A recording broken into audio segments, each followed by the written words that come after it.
ఈరోజు ధ్యానం కొరకై ఎఫెసీ పత్రిక 4వ అధ్యాయం దాని మొదటి వచనం మనం చదువుదామండి.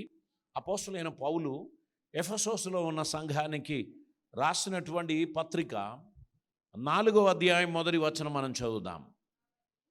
కాబట్టి మీరు సమాధానమను బంధము చేత ఆత్మ కలిగించు ఐక్యమును కాపాడుకొనుటయందు శ్రద్ధ కలిగిన వారై ప్రేమతో ఒకరినొకడు సహించుచు మీరు పిలువబడిన పిలుపునకు తగినట్లుగా దీర్ఘశాంతముతో కూడిన సంపూర్ణ వినయముతోనూ సాత్వికముతోనూ నడుచుకొనవలనని ప్రభువును బట్టి ఖైదీనైన నేను మిమ్మును బెతిమాలుకొనుచున్నాను. ఇక్కడ మనం పరిశుద్ధ వాక్యంలో మనము చదువుచున్నటువంటి ఈ మాటల్లో దేవుని వాక్యములో పౌలు గారు చాలా స్పష్టంగా ఈ మాట మనకు తెలియపరుస్తున్నారు. ఎఫెసీ పత్రిక 4వ అధ్యాయం మొదటి 6 వచనాలలో అద్భుతమైన కొన్ని మాటలు పౌలు గారు తెలియపరిచినటువంటి వాటిని మనం చూస్తున్నాం. ఈ పత్రిక AD 60కి 64కు మధ్యలో పౌలు గారు రాసినటువంటిదిగా మనం చూస్తున్నాం. పౌలు గారి 2వ మిషనరీ ప్రయాణంలో ఈ యొక్క పత్రికను రాశాడు. మనము అపోస్తల కార్యం 19వ అధ్యాయం మొదటి వచనంలో అప్పట్లో కొరింథులో ఉన్నప్పుడు జరిగినది ఏమనగా, పౌలు పై ప్రదేశములలో సంచరించి ఎఫెసునకు వచ్చి కొందరు శిష్యులను చూచి, మీరు విశ్వసించినప్పుడు పరిశుద్ధాత్మను పొందితిరా అని వారిని అడగగా, వారు పరిశుద్ధాత్మ ఉన్నాడని కూడా ఆ సంగతి మాకు తెలియదు అని వినలేదని చెప్పిరి. ఆయన 2వ మిషనరీ యాత్రలో ఎఫెసునకు వచ్చినప్పుడు ఈ పత్రికలో చెప్పబడినటువంటి మాటలు ఉంటుంది గనక ఇది పౌలు గారు రాశారని మరియు రోమాలో ఉండి ఈ పత్రిక పూర్తి చేశాడు అనేటువంటిది మనం చూస్తున్నాం. దీనిలో ఈ పత్రికలో ఉన్న ప్రత్యేకత ఏంటంటే, ప్రభునందు విశ్వాసం ఉంచిన బిడ్డల యొక్క ఐక్యతను గురించి దీనిలో ఎక్కువగా తెలియపరచినట్లు మనం చూస్తున్నాం. ఇందులో ప్రాముఖ్యమైన కొన్ని పదాలు సహవాసమును గురించి తెలియపరిచారు. టుగెదర్నెస్ అని మనం పఠనం చేస్తున్నప్పుడు మనం చూడవచ్చు. సరే, ఈరోజు మనం ఈ చదవబడిన వాక్యంలోనికి మరలా మనం వద్దామండి. మనం ఆత్మీయులుగా, దేవుని బిడ్డలుగా, దేవుని సంఘ సభ్యులుగా మనం నడవలసినటువంటి నడవడికను గురించి ఈ గ్రంథంలో చాలా చక్కగా చెప్పుచున్నారు. దాని మొదటి నుంచి చదువుదాం. ఇక్కడ పౌలు గారు వారికి తెలియపరచుచున్నటువంటి మాట ఏంటంటే, ఆత్మ కలిగించు ఐక్యతను కాపాడుకొనుట యందు శ్రద్ధ కలిగిన వారిగా ఉండాలి, ప్రేమతో ఒకరినొకడు సహించిన వారిగా ఉండాలి, మీరు పిలువబడిన పిలుపుకు తగినట్లుగా దీర్ఘశాంతముతో కూడిన సంపూర్ణ వినయముతోనూ సాత్వికముతోనూ మీరు నడుచుకొనవలనని ప్రభువును బట్టి ఖైదీనైన నేను మిమ్మును బెతిమాలుకొనుచున్నాను. దేవునికి స్తోత్రం. అనేకులు చెరసాలలోకి వెళ్తారు, కానీ పౌలు చెరసాలలో వెళ్ళినది తను చేసిన ఏదో పొరపాటును బట్టి కాదు, కానీ ప్రభుని ప్రేమ తను బలవంతం చేసినందుకు యూదులకును అన్యులకును దేవుని వాక్యమును ప్రకటించిన కారణాన సువార్త నిమిత్తం, ప్రభువు నిమిత్తం ఆయన ఖైదీనై ఉన్నాడు అనేటువంటిది మనం చూస్తున్నాం. రోమా కారాగారంలో ఉండి ఈ పత్రిక తను కంప్లీట్ చేశారు అని మనం చూస్తున్నాం. కనుక దేవుడు తన కృప ద్వారా మనల్ని ఏర్పరచుకున్నాడు. దేవుని చిత్తం నెరవేర్చడానికి ఆయన మనల్ని పిలిచాడు. మనము 5 విషయాలు ఇక్కడ మనం పాటించవలసినటువంటిదై ఉండదు. 1, సమాధానమను బంధం, ఆత్మ కలిగించు ఐక్యం, మరియు ప్రేమలో నడవడం, పిలుపుకు తగినట్లుగా దీర్ఘశాంతం గలవారిగా ఉండడం, సంపూర్ణ వినయముతోనూ సాత్వికముతోనూ నడవడం. ఈ విషయాలు పౌలు గారు కోరుచున్నారు అని మనం చూస్తున్నాం. ఎఫెసీ పత్రిక మొదటి 3 అధ్యాయాలు మనం చూసినట్లయితే అక్కడ దేవుని ప్రేమ లేక దేవుని ఉద్దేశం, దేవుని చిత్తం, వాటిని గురించి చాలా చక్కగా తెలియపరిచినట్లు మనం చూస్తున్నాం. దాని ఎత్తు, దాని లోతు, దాని గురించి తెలియపరచుచున్నట్లు మనం చూస్తున్నాం. 4వ అధ్యాయం నుంచి 6 వరకు ఉన్నటువంటి అధ్యాయంలో మనకు అనుగ్రహింపబడిన గొప్ప ప్రివిలేజెస్ను గురించి అక్కడ తెలియపరుస్తున్నారు. మరియు మనము 4 నుంచి 6 వరకు ఉన్నటువంటి అధ్యాయములలో ప్రతి ఒక్కరు కూడా దేవుడు పిలిచిన పిలుపుకు తగినట్లు నడవలసినటువంటి విషయాన్ని చాలా ఇంటిమేట్గా ఆయన తెలియపరిచినట్లు మనం ఇక్కడ చూస్తున్నాం. దేవునికి ప్రీతికరమైనటువంటి ప్రయాణం. మనం రోమాపత్రిక 6వ అధ్యాయం 4వ వచనం మనం చదివినట్లయితే అక్కడ కూడా పౌలు గారే ఈ మాట తెలియపరుస్తున్నాడు. 6వ అధ్యాయం 4వ వచనం, కాబట్టి తండ్రి మహిమ వలన క్రీస్తు మృతులలో నుండి ఎలాగూ లేపబడెనో అలాగే మనమును నూతన జీవము పొందిన వారమై నడుచుకొనున్నట్లు మనము బాప్టిస్మం వలన మరణములో పాలు పొందుటకై ఆయనతో కూడా పాతి పెట్టబడితిమి. మనము నూతన జీవము గలవారై నడుచుకోవాలి అని ప్రభు కోరుచున్నారు. 8వ అధ్యాయం 1వ వచనంలో మనం చూస్తున్నాం, కాబట్టి ఇప్పుడు క్రీస్తు యేసునందున్న వారికి ఏ శిక్షా విధియు లేదు. క్రీస్తు యేసునందు జీవమునిచ్చు ఆత్మ యొక్క నేమము పాప మరణ నేమము నుండి నన్ను విడిపించను. ఇక్కడ రెండవదిగా మనం యేసుక్రీస్తునందు విశ్వాసం ఉంచినటువంటి వారికి ఎవరికి కూడా ఎటువంటి శిక్షా విధి లేదు అనేది తెలియపరుస్తున్నారు. 2వ కొరింథీ పత్రిక 5వ అధ్యాయం దాని 7వ వచనం చదువుదామండి.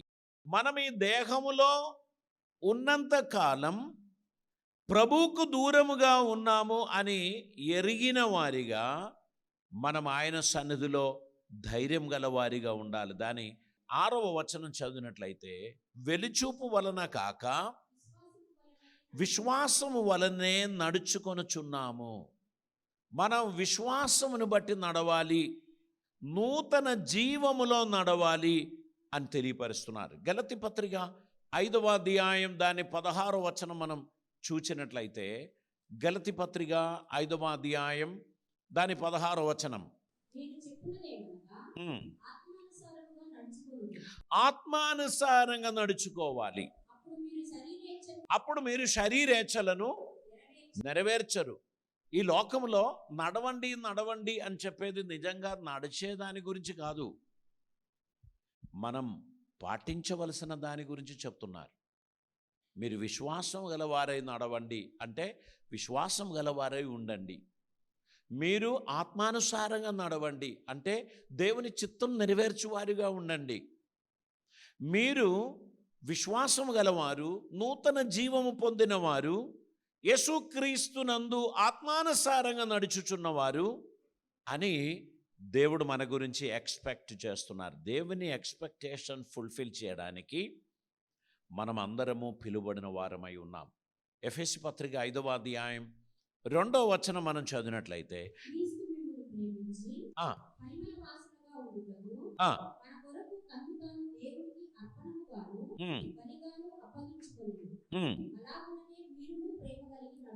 ఇక్కడ అంటున్నారు మీరు ప్రేమ కలిగి నడవండి.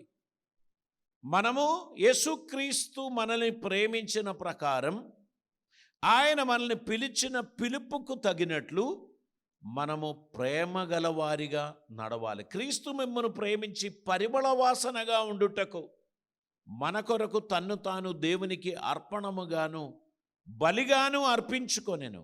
అలాగుననే మీరును ప్రేమ కలిగి నడవండి అని తెలియపరుస్తున్నారు. దేవునికి స్తోత్రం. ఎఫెసీ పత్రిక 5వ అధ్యాయం 15వ వచనం కూడా ఈ సమయంలో మనం చదువుదామండి.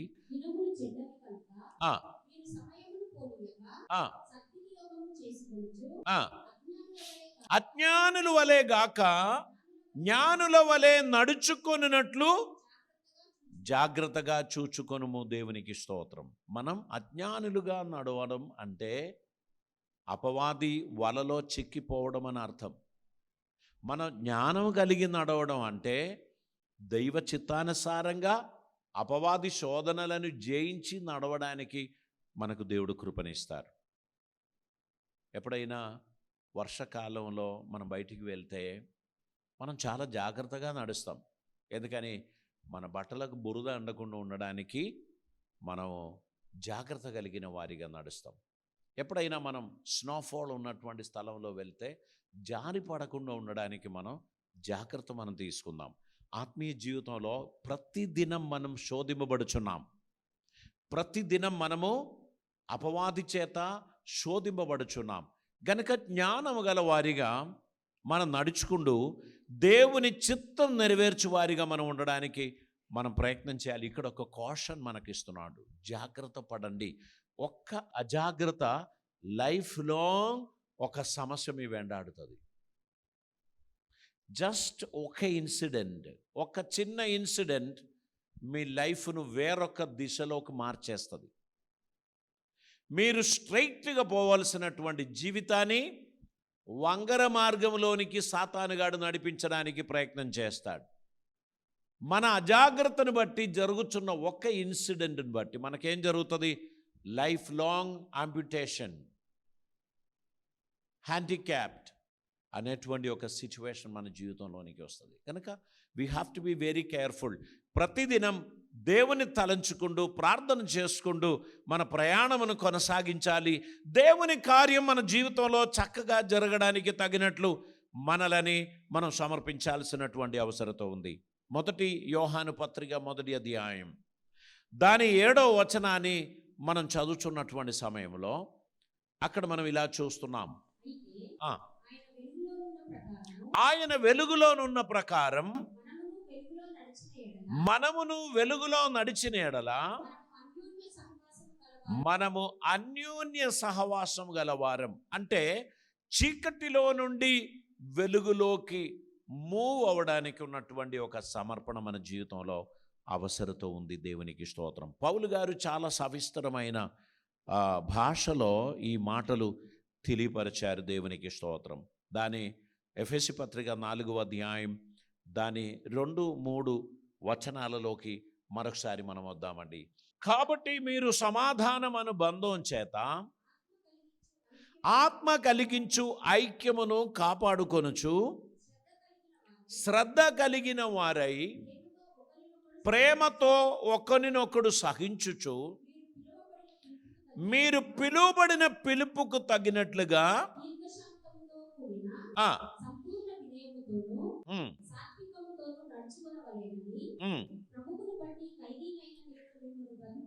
ఇక్కడ పౌలు గారు మనల్ని బ్రతిమాలి కొనవలసినటువంటి అవసరత లేదు. ఆయన ఆజ్ఞాపించవచ్చు. కానీ క్రీస్తు ప్రేమలో మనకెవరి మీద అజమాయిషు చేయడానికి ఉన్న అధికారం లేదు. మనం అందరినీ రిక్వెస్ట్ చేస్తున్నాం, జాగ్రత్త పడండి, జాగ్రత్త పడండి. ఇది నా లైఫ్, ఇది నా ఇష్టం, నువ్వెవడు నాకు చెప్పడానికి అని అడిగేటువంటి ఒక ధ్వని ఉంది. కాబట్టి ఎవరి మీద కూడా మనం ఎక్కువ ప్రెషరైజ్ చేయడానికి వీల్లేదు. ఇక్కడ ఏం జరుగుతుంది? బతిమాలి కొనుచున్నాడు. ఏమని?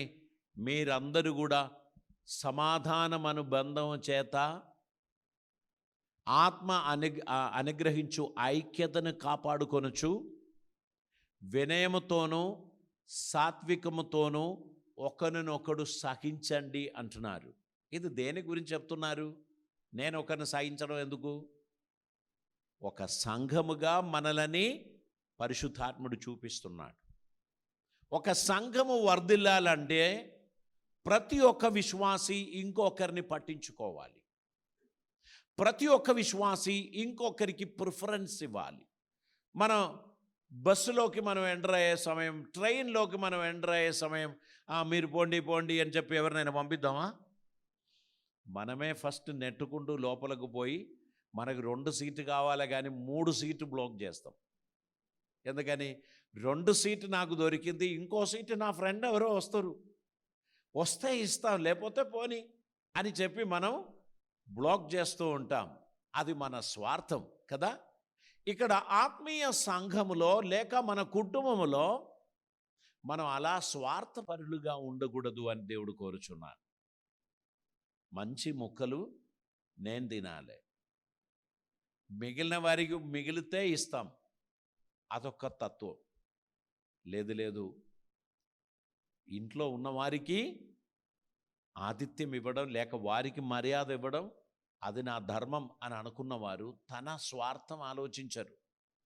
స్పెషలీ మన తల్లులు పిల్లలకు ఏమిచ్చినా వారికి తృప్తి ఉండదు, ఇంకా ఇవ్వాలనే ఆశ వాళ్ళకు కలుగుతుంది. అది దేవుని వలన వారికి పెట్టిన ఒక ప్రత్యేకమైన గుణం. పిల్లలు తిన్న తర్వాత తిందామని అనుకుంటారు, కొందరు వేడిగా తాలింపు పడగానే తినేస్తారు. ఆ తర్వాత వచ్చిన వాళ్ళకు అక్కడ ఉంటుంది తినండి అని చెప్తారు. వేరే కొందరు వారు అందరూ తిన్న తర్వాత తినడానికి ప్రయత్నం చేస్తారు. నేనేమంటున్నానంటే మన మనస్తత్వం అది చాలా ఇంపార్టెంట్. ఇతరులను పట్టించుకునే వారిగా ఉండాలి. నా స్వార్థం, నేను ఇక్కడనే ఉంటా, ఈ సీటు నాది, ఇక్కడ నా పేరే రాసి పెట్టిన, ఇంకెవరు వచ్చినా మీరు ఇక్కడి నుంచి లేవండి, మీకు తెలియదా ఇక్కడ? ఇంతకుముందు నేను చూశాను, ఒకరు అడుగుతున్నారు, ఇది నా బ్యాగ్ పెట్టిన ప్లేస్, నువ్వెట్లా కూర్చున్నావు?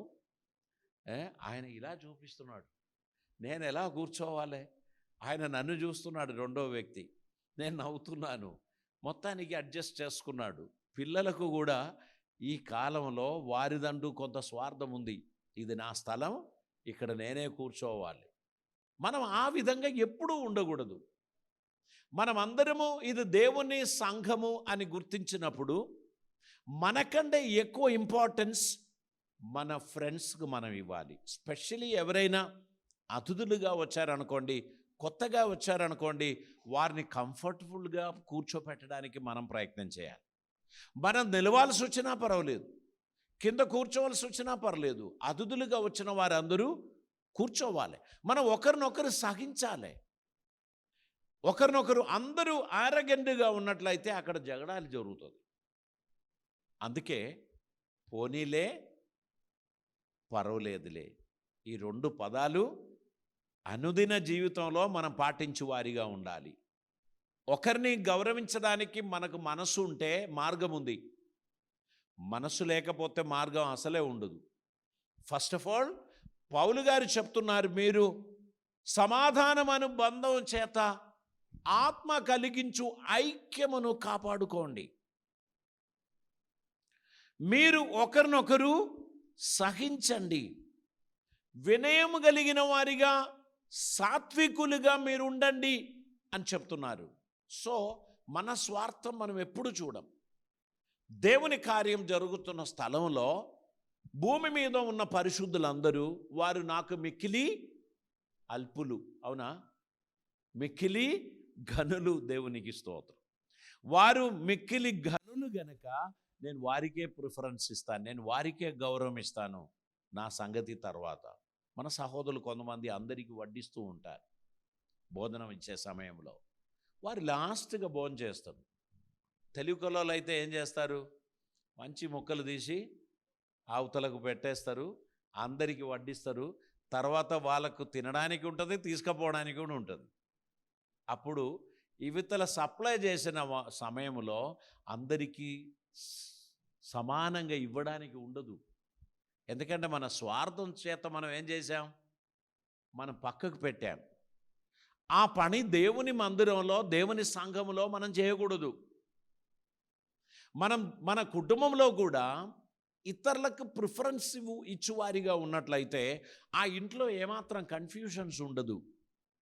ఒకరిని గౌరవించే విషయంలో ఎంత పర్సంటేజ్, 30%, 50%, 100%. మనం వారికి ఇవ్వవలసిన ప్రిఫరెన్స్ 100%, వారు మనకు చూపించవలసిన ప్రేమ 100% ఉండాలి. అది ఉండదు కదా, మళ్ళీ నేనెందుకు చేయాలి అని అనుకుంటారు. పౌలు చెప్తున్నాడు, మీరు చాలా జాగ్రత్త కలిగిన వారిగా క్రీస్తు ప్రేమను బట్టి ఒకరినొకరు సహించచ్చు మీరు ముందుకు పోండి. అది మాత్రమే కాదు, దీర్ఘశాంతము అనేది ఒక అద్భుతమైన గుణం. అది కలిగిన వారిగా మనం ఉండాల్సినటువంటి అవసరత ఉంది. మొదటి పేతురు గ్రంథం 2వ అధ్యాయం 22వ వచనం ఒకసారి మనం చదువుదామండి. ఆయన పాపం చేయలేదు, ఆయన నోటను ఏ కపటము కనబడలేదు, ఆయన దూషింపబడి బదులు దూషింపలేదు, ఆయన శ్రమ పట్టబడి బెదిరింపక న్యాయముగా తీర్పు తీర్చు దేవునికి తన్ను తాను అప్పగించుకొనెను. అదే దీర్ఘశాంతం. దూషింపబడి దూషించకుండా ఉంటే ఒక వరం, బాధింపబడి బాధించకుండా ఉంటే ఒక వరం, ప్రతీకారం చేయని కృప, సహనం, దీర్ఘశాంతం, అది దేవుడు అనుగ్రహించుచున్న ఒక అద్భుతమైన వరం అని గ్రహించి వాటి కోసం మనం ఆశించాలి. యాకోబు పత్రిక 1వ అధ్యాయం 19వ వచనంలో ప్రత్యేకంగా యాకోబు గారు చెప్పుచున్న ఒక మాట ఉంది. ప్రతి మనుష్యుడు వినుటకు వేగరపడండి, మాటలాడడానికి నిదానించండి, కోపించుటకు నిదానించండి. మనం వినడానికి వేగరపడాలి, మాట్లాడడానికి నిదానించాలి, కోపించడానికి నిదానించాలి. ఇది దేవుని వలన కలుగుచున్న ఒక అద్భుతమైన వరం. అది లేకపోవడం బట్టి ఏం జరుగుతుంది? అనేక ప్రమాదములు మన జీవితంలో జరుగుతుంది. మనకు నష్టం చేసిన వ్యక్తికి నష్టం కలగాలనేది మన ఆశ. మనల్ని ఇబ్బంది పెట్టిన వ్యక్తి ఇబ్బంది పడాలనేది మన ఆశ. నన్ను గౌరవించని వానికి నింద పడాలనేది మన ఆశ. మనము ఈ దివ్యమైన గుణములను కలిగిన వారిగా ప్రభువు మనకు నేర్పించిన పాఠములు మన జీవితంలో పాటించడానికి మనకు వీలవుతాయి. అది మన జీవితంలో అద్భుతమైనటువంటిదిగా మనం గమనిస్తున్నాం. దేవునికి స్తోత్రం. పౌలు గారు ప్రేమతో ఒకరినొకరు సహించండి అని చెప్పారు. పేతురు గ్రంథంలో మనం చూసిన మాటల్లో అక్కడ తెలియపరుస్తున్నారు, మీరు యేసుక్రీస్తుని చూచి నేర్చుకోండి. ఆయన పాపం చేయలేదు, ఆయన నోట ఏ కపటం లేదు, ఆయన దూషింపబడి బదులు దూషించలేదు, ఆయన శ్రమ పెట్టబడి బెదిరింపక న్యాయముగా తీర్పు తీర్చు దేవునికి తన్ను తాను అప్పగించుకొనెను. గనక మనకు ఒక న్యాయాధిపతి ఉన్నాడని, మనకు దేవుడు ఉన్నాడని తలంచుకొనుచున్న ప్రతి ఒక్కరు కూడా ఆ దేవునిని బట్టి ఒకరినొకరు క్షమించడానికి, సహించడానికి వీలవుతుంది. దేవునికి స్తోత్రం. దేవుడు సమస్తమును చూచుచున్నవాడు గనక మనం ఆయనకు మనల్ని సంపూర్తిగా అప్పగించవలసినటువంటి అవసరత ఉంది. దేవుని చిత్తం మన జీవితంలో నెరవేర్చడానికి తగినట్లు దేవుడు మనల్ని ఆదరించి నడిపించినట్లు ఆయన సన్నిధిలో మనల్ని మనం సమర్పించాల్సినటువంటి అవసరత ఉంది. 1 కొరింథీ పత్రిక 3వ అధ్యాయం దాని 17వ వచనాన్ని ఒకసారి మనం చదువుదామండి. ఎవడైనను దేవుని ఆలయమును పాడు చేసిన ఎడల దేవుడు వానిని పాడు చేయును. మీరందరూ దేవుని ఆలయమై ఉన్నారు గనక మీరు దేవుని ఆలయమును ఏం చేయకూడదు? పాడు చేయకూడదు. ఇప్పుడు మనం ఒక వ్యక్తిని గాయపరిస్తే, ఒక వ్యక్తిని బాధ పెట్టిస్తే మనం ఏం చేస్తున్నాం? దేవుడు నివసించుచున్న ఆలయమును మనం పాడు చేస్తున్నాం.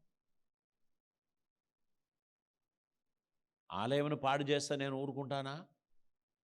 నేను ఊరుకోను. అలాగనే దేవుడు కూడా తన ఆలయమును పాడు చేస్తే ఊరుకోడు. మీరు ఒకరిని గాయపరిస్తే మీరు ఆ వ్యక్తిని కాదు, అసలు దేవునే గాయపరుస్తున్నారు. దేవుని ఆలయమునే పాడు చేస్తున్నారు. దేవుని ఆలయం సుందరమైనది. దేవుని ఆలయం ఆయన నివసింపదగినటువంటిది.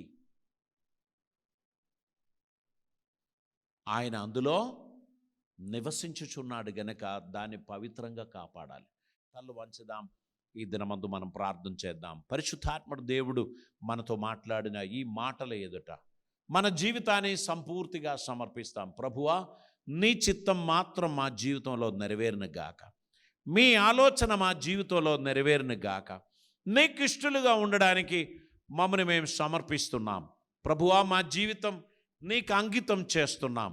నీ కార్యములు మా జీవితంలో జరిగినట్లు నీ కృప ద్వారా మమ్మల్ని ఆదరించమని ఆయన సన్నిధిలో మనం ప్రార్థన చేద్దాం. ఈ దినమందు ఆయన మనల్ని చీకటిలో నుంచి వెలుగులోనికి నడిపించాడు, పాపములో నుండి పరిశుద్ధతలోనికి నడిపించాడు, మరణము నుండి జీవములోనికి నడిపించాడు. గనక యోగ్యమైన ప్రవర్తన కలిగి దేవుని సంఘానికి మాదిరి కలిగిన వారిగా నడవడానికి ఒక ఉత్తమమైన నిర్ణయం మనం తీసుకొని ప్రభును మహిమపరుద్దాం. ధారాళమైన కృపలతో దేవుడు మనల్ని ఆదరించిన గాక ప్రార్థన చేద్దాం. పరిశుద్ధుడైన తండ్రి, కృపామేడువైన దేవా, నీకు వందనాలు స్తోత్రాలు చెల్లిస్తూ ఉంటున్నాం.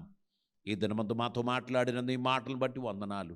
యేసయ్యా, నిన్ను పోలి నడవడానికి నీ కృప మాకు దయచేయమని ప్రార్థిస్తున్నాం. మీ చిత్తం మా జీవితంలో నెరవేర్చమని ప్రార్థిస్తున్నాం. నీ సన్నిధానంలో నమ్మకమైన బిడ్డలుగా నీ కార్యాభివృద్ధి కొరకు మేము వాడబడడానికి సహాయం చేయమని ప్రార్థిస్తున్నాం. మా జీవితంలో నుండి మీరు ఎక్స్పెక్ట్ చేస్తున్నది ప్రభువా, మేము నీతిమంతులుగా ఉండాలని, మేము వెలుగులో నడవాలని, పాపమునకు గుడ్ బై చెప్పిన వారిగా ఉండాలని, దైవ చిత్తమునకు శిరస్సు వంచిన వారిగా ఉండాలని, వినయం గల వారిగా, సాత్వికులుగా, దీర్ఘశాంతం గల వారిగా మేము ఉండుటకై మీ కృప మాకు దయచేయమని, ఈ లోకంలో మాకు ఇవ్వబడిన ఈ ఆయుష్ నీ దానమని గుర్తించి ఎటువంటి ఓవర్ యాక్షన్ లేకుండా వినయముతో మీ సన్నిధిలో నడిచే ధన్యత మాకు దయచేయమని, కృపలతో మమ్మల్ని నింపమని, అద్భుతములు జరిగించుమని యేసయ్య పవిత్ర నామమున అడిగి ప్రార్థిస్తూ ఉంటున్నాం పరమ తండ్రి. ఆమేన్.